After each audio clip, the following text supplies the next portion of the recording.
If you were to organize a tier list for Nintendo's most non-offensive, child-friendly IPs, with the goal of reaching a general consensus, I can't imagine there'd be many who'd argue against Yoshi being placed in the highest spot. Just dismiss the fact that he has his own first-person shooter. Yoshi has always had appeal as an age-appropriate mascot, and his games reflect that, until they don't, which is why I'm here to talk about their dark aspects. Starting with his first leading role in a side-scrolling game, for example, the Super Nintendo original Yoshi's Island has a distinctive colored pencil sketch aesthetic evoking a nostalgic, playful feeling that, on a surface level, invites a younger audience than Donkey Kong Country or even Super Mario World. But if you've been following this video series for any amount of time, you'll know to expect that, like Disney Pixar, Nintendo knows how to explore mature themes while sneaking in the occasional adult joke or genuinely fearful encounter into what would otherwise be their most lighthearted stories. Yoshi's Story is the arguably disappointing follow-up to the masterpiece that is Yoshi's Island, which many fans have been reminded exists as of 2021 with the Nintendo Switch Online plus N64 expansion pass. Whether you've tried the successor out for yourself through this premium service, or rented it from Blockbuster back in the late 90s, you'll know that Yoshi's Story sounds, looks, and plays very differently to the perfected pastel pixel art platformer that preceded it. Instead of the all-encompassing master melodist Koji Kondo, Kazumi Totaka, aka KK Slider for all you Animal Crossing fans, composed Yoshi's Story, with his less renowned but still highly regarded experimental eccentric style. Yes, there is a rap song in the game called Yo Yo Yoshi. Your chosen Yoshi will hum along to if left in idle.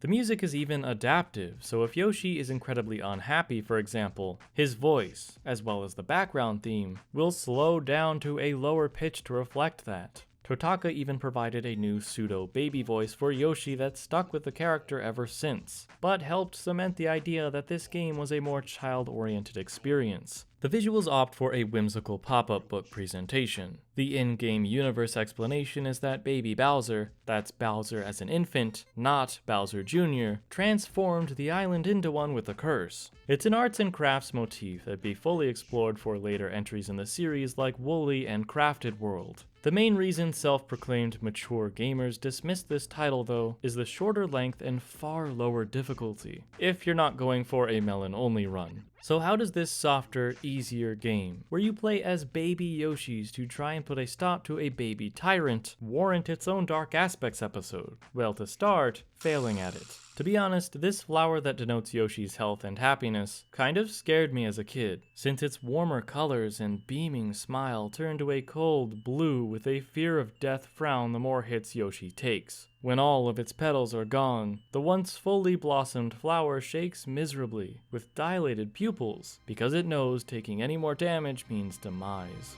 The official instruction manual puts it best: one more mistake and Yoshi's finished. Though dying isn't exactly what's happening here. The Yoshis clearly don't lose their lives. It's more like they fall into a crippling depression that renders them immobile, as they tearfully succumb to Baby Bowser's toadies, and are snatched away to be imprisoned in his fog-encircled castle that definitely gave me nightmares as a child. The foreboding music makes this all the worse. Paired with the fact that once a certain color Yoshi is lost, they disappear from the character selection screen. That's unsettling in its own right. The Yoshis all wander around a slightly off-putting void-like place, this non-specific spotlit wood-floored arena enclosed by darkness, and stay gone until they're either rescued or you lose them all for a chilling game over. The goal of the game is to not let that happen, of course, but to keep all of the Yoshis happy too, because Baby Bowser instigated the adventure by stealing away the Super Happy Tree, said to be the Yoshi's ultimate source of happiness, so this game is essentially a metaphor for overcoming depression.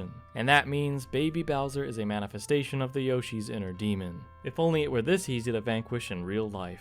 Backtracking into some of the less heavier types of dark content in this game is the second page of the pop-up book, Cavern, aka World 2, as a drastic change from the carefree, sunshiny first round of stages. We go from rolling green hill levels with titles like Treasure Hunt and Surprise, to Volcanic Doom with Bone Dragon Pit and Blarg's Boiler. From the sounds of it too, Shy Guy Limbo is similarly macabre. Ignore that last sentence. I wrote the majority of this script ahead of time before I replayed the game for this video. This stage literally features Shy Guys playing a game of Limbo. They're not in some sort of Shy Guy purgatory. You'll have to play Paper Mario Color Splash for that kind of Shy Guy existential dread. Anyway, there's some odd choices for stage names in the English version, but I love them all. Page 5's Ocean, for example, gives us both lots o' jellyfish and then lots o' fish immediately succeeding it. What the heck? Then there's one level from World 3 that's simply titled Frustration in English, instead of Frustrating Centipedes like in the original Japanese, which clearly refers to these enemies that only appear in this level it's supposed to be named after. The localization work here continues to be funny, as the storybook segment at the end of this level mentions the Yoshis putting the world boss, Don Bongo, on ice. That's slang for murdering someone. Speaking of enemies out to kill Yoshi, the bouncing, bounding attacky sack, found exclusively in the Magma Castle level, is perhaps the most visually terrifying, with eager green eyes and a set of sickly sharp teeth chomping at the 64-bit to take you down. There's also the aforementioned Hydra-like bone dragons, that yield 3 of the 20 exclusive melons of that level upon defeat. But finally, the ridiculously named yet horrifying big blurps are invincible creatures that will easily gobble up your Yoshi's whole.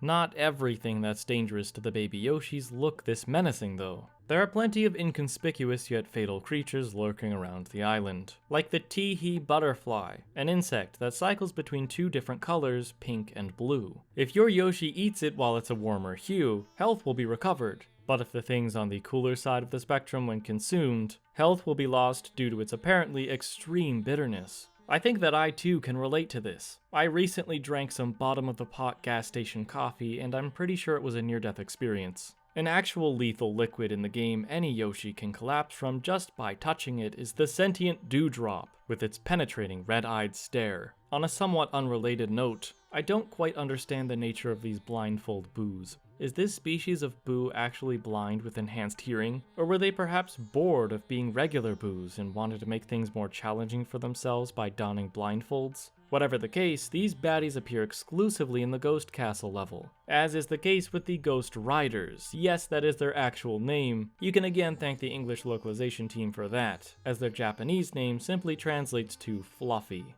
That's about it for darker content in the actual game itself. But I would be remiss not to mention the infamous suicide code, accessed by pressing Z, L, A, and B simultaneously. This will instantly kill your Yoshi, even if the health gauge was completely full before it was entered. This isn't exactly a set of complex inputs either. You just have to reach a bit for that L button, but I wouldn't be surprised if a number of unsuspecting kids accidentally activated insta-death by button spamming. But let's now move on to some surprising promotional and supplementary material that'll make you as uncomfortable as this ground-pounding light blue Yoshi. First up is this picture of a pink Yoshi struggling to flutter jump as part of the art from the official instruction booklet. It is scary in and of itself, because Yoshi apparently has a full set of pearly whites with bright red gums. We should take this picture to a specialist and see what they have to say. Moving along to a pair of external comics based on Yoshi's Story published in Club Nintendo. Not to be confused with the customer loyalty program of the same name, this is the official German Nintendo magazine. We have an alternative spin on the in-game plot, where instead of stealing away the Super Happy Tree, Baby Bowser takes a more creative approach by sucking out all the color from Yoshi's Island, leaving the newborns to hatch in a melancholic world of gray. A wandering Lakitu fills them all in on what exactly happened, prescribing them a course of fruit therapy to improve their mood. The babies then proceed to terrorize a local supermarket occupied by humans, presumably living on Yoshi's Island.